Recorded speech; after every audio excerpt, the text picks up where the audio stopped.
Ini Syiah ini subhanallah. Belum lagi kemudian menganggap bahwa tidak semua tanah di bumi ini suci. Kalau dalam Islam ini ju'ilat liyal ardu masjidan wa tahura, kan gitu. Semua tanah yang ada di bumi ini Allah berikan kepadaku, kata Rasul, bisa digunakan tempat sujud dan bisa untuk tayamum, suci. Kecuali kamar mandi, kuburan, nggak boleh sholat di situ. Tapi tanah ini suci, mereka tidak. Mereka menganggap bahwa tanah yang paling suci itu adalah tanah Karbala saja. Selain tanah Karbala tidak bisa untuk yang lainnya. Makanya ibadahnya orang Syiah ketika sholat meletakkan satu butir, ya kan, bahkan dicetak seperti ini, kemudian diletakkan di tempat sujud, dan mereka meletakkan dahi di tanah Karbala. Di tanah Karbala mereka menganggap begini nih sholat yang betul, itulah tanah yang suci. Tidak ada satu ulama Syiah pun yang mengingkari hadis yang Ustadz Abu bawakan bahwa bumi ini diberikan kepada Nabi sebagai tempat sujud. Sebab itulah mengapa Syiah sujud di atas tanah dalam sholat mereka. Sementara Ustadz Abu ini dan gerombolannya justru tidak sujud di atas tanah. Padahal hukum sujud di atas tanah terdapat dalam kitab ulama Ahlus Sunnah. Dalam kitab Mustadrak ala Sahihain, karya Al-Hakim yang ditaklik oleh Az-Zahabi, keduanya adalah ulama Ahlus Sunnah. Jilid 1 yang diterbitkan oleh Darul Kutub Al-Ilmiyah, halaman 464. Diriwayatkan dari Ibn Abbas yang berkata, sesungguhnya Nabi SAW sujud di atas batu. Al-Hakim berkata, hadis ini sanadnya sahih, akan tetapi Bukhari Muslim tidak meriwayatkannya. Az-Zahabi berkata, hadis sahih.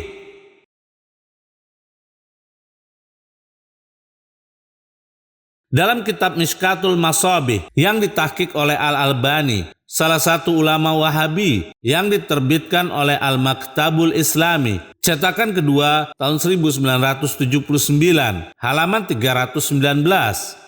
Dari Jabir berkata, aku pernah sholat zuhur bersama Rasulullah, lalu aku mengambil segenggam kerikil agar menjadi dingin di tanganku, lalu meletakkannya di keningku untuk sujud di atasnya karena cuaca yang sangat panas. Al-Albani berkata, hadis hasan.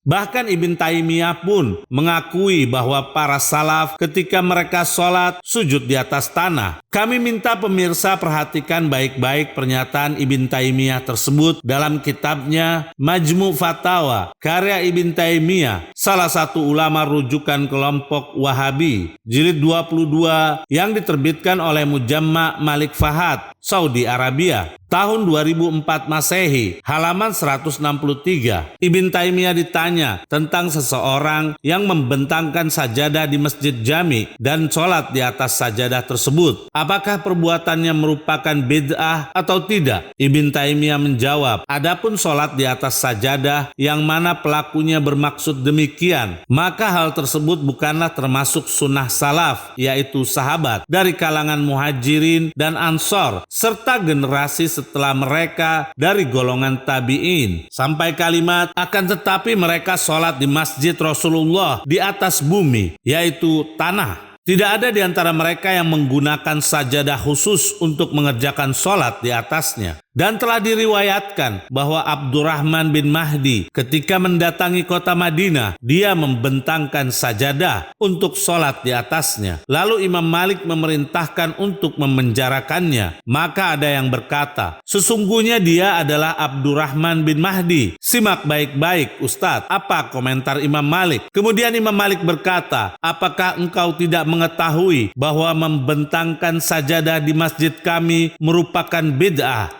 Kami tegaskan, merupakan bid'ah.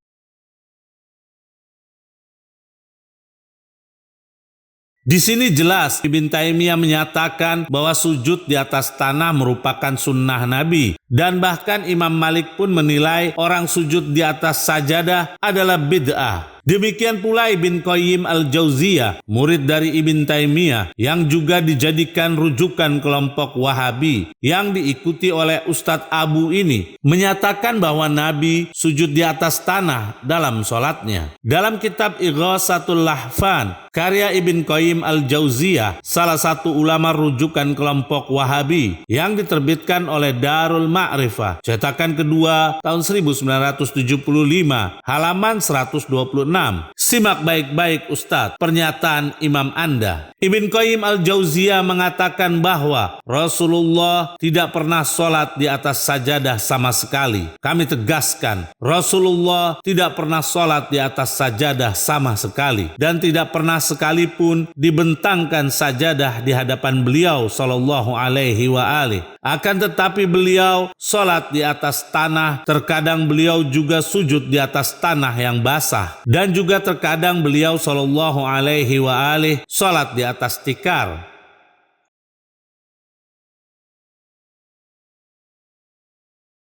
Lalu sebenarnya siapakah yang diikuti oleh kelompok Wahabi? Bukankah mereka mengaku paling nyunnah, yang seharusnya mereka juga sujud di atas tanah ketika sholat, bukan di atas sajadah ataupun karpet? Namun anehnya, mereka justru orang yang menentang sunnah Nabi Shallallahu Alaihi Wasallam tersebut dan menyesatkan Syiah karena mengikuti sunnah Nabi. Kami rasa cukup bukti-bukti otentik tentang hukum sujud di atas tanah dalam sholat, yang semua redaksinya termuat dalam kitab-kitab ulama Wahabi. Kelompok Imamiyah membolehkan sujud di tanah manapun. Namun, di saat mereka sujud di atas tanah Karbala, ingin mengambil keberkahan dari tanah yang pernah dicium oleh Rasulullah. Bahkan Ummul Mukminin Ummu Salamah telah menyimpan tanah itu di dalam bajunya, sebagaimana dinukil dalam kitab ulama Ahlus Sunnah berikut ini. Dalam kitab Majma' Az-Zawaid, karya Al-Haythami, salah satu ulama Ahlus Sunnah yang bermazhab Asy-Syafi'i, jilid 9, yang diterbitkan oleh Darul Kitab Al-Arabi, halaman 190. Diriwayatkan dari Abu Tufail, dia berkata, malaikat hujan datang mengunjungi Nabi di rumah Ummu Salamah. Jangan biarkan satu orang pun masuk, kata Nabi kepada Ummu Salamah. Kemudian datang Al-Husain bin Ali, lalu dia masuk. Ummu Salamah berkata kepada Nabi Shallallahu Alaihi Wasallam, dia adalah Al-Husain. Nabi berkata, biarkan dia. Lalu Al-Husain menaiki leher beliau Shallallahu Alaihi Wasallam, dan beliau pun bercanda dengannya. Sedangkan malaikat hujan melihatnya lalu bertanya, apakah Anda mencintainya wahai Muhammad? Rasulullah menjawab, demi Allah, aku sungguh mencintainya. Kemudian malaikat berkata, sesungguhnya umatmu akan membunuhnya. Jika Anda ingin, aku bisa memperlihatkan kepada Anda tempat terbunuhnya. Lalu malaikat tersebut membawakan segenggam tanah, dan Ummu Salamah pun mengambilnya, lalu dikumpulkannya di penutup kepalanya. Mereka berpendapat bahwa tanah tersebut berasal dari Karbala. Al-Haythami berkata, At-Tabarani meriwayatkan hadis ini dan sanadnya hasan.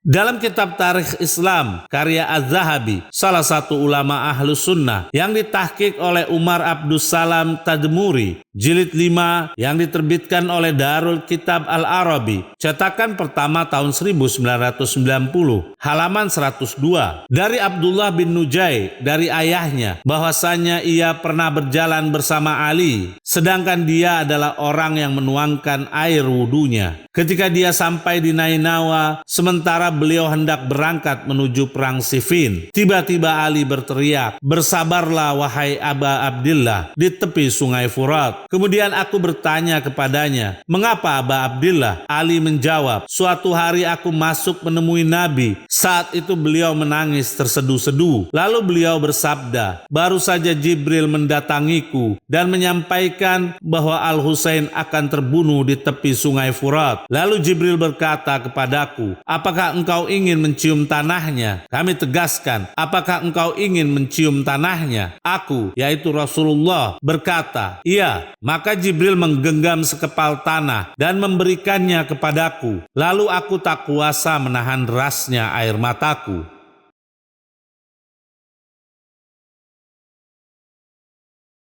Jika tanah Karbala tersebut tidak memiliki kemuliaan, lantas untuk apa Nabi Shallallahu Alaihi Wasallam menciumnya? Bukankah perbuatan Nabi itu merupakan sunnah? Silahkan Anda merenungkannya. Karena itu, jika ada seseorang yang mengatakan bahwa tanah Karbala hanyalah sekedar tanah biasa yang tak bernilai, ini membuktikan ketidakpahamannya atau bisa jadi karena kebenciannya kepada Imam Hussein alaihissalam. Sebab tanah Karbala menjadi bernilai bukan karena fisik tanahnya, akan tetapi karena tanah itu telah menyerap darah suci Imam Hussein, cucu Nabi yang agung dan merupakan salah satu penghulu pemuda surga. Namun, jika seseorang ingin menjadikan tanah lain sebagai tempat sujudnya, hal itu sah-sah saja. Salah satu contoh tabaruk adalah hadis Nabi yang pernah memerintahkan sahabatnya untuk mengambil keberkahan dari air sumur bekas diminum oleh unta Nabi Saleh alaihissalam, sebagaimana yang disebutkan dalam kitab berikut. Dalam kitab Sahih Al-Bukhari yang diterbitkan oleh Dar Ibn Katsir, cetakan pertama tahun 2002, halaman 834.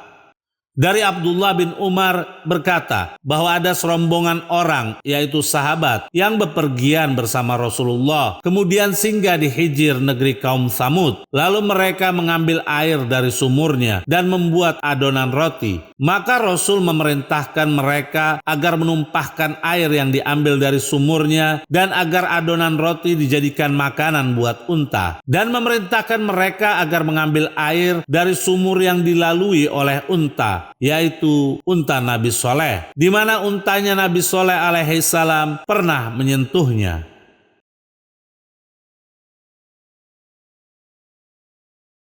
Supaya lebih jelas, mari pemirsa perhatikan penjelasan Imam An-Nawawi tentang hal tersebut dalam kitabnya Al-Minhaj, Syarah Nawawi ala Muslim, salah satu ulama Ahlus Sunnah, yang diterbitkan oleh Baitul Afkar Ad-Dauliyah, halaman 1715. Imam An-Nawawi berkata, dalam hadis ini ada beberapa manfaat yang bisa diambil, yaitu larangan menggunakan air dari sumur-sumur tersebut kecuali sumur yang pernah didatangi oleh unta, yaitu unta Nabi Saleh. Dan di antara manfaat lainnya adalah menjauhi sumur-sumur orang-orang zalim dan bertabaruk, yaitu mengambil keberkahan dari sumur-sumur orang-orang saleh.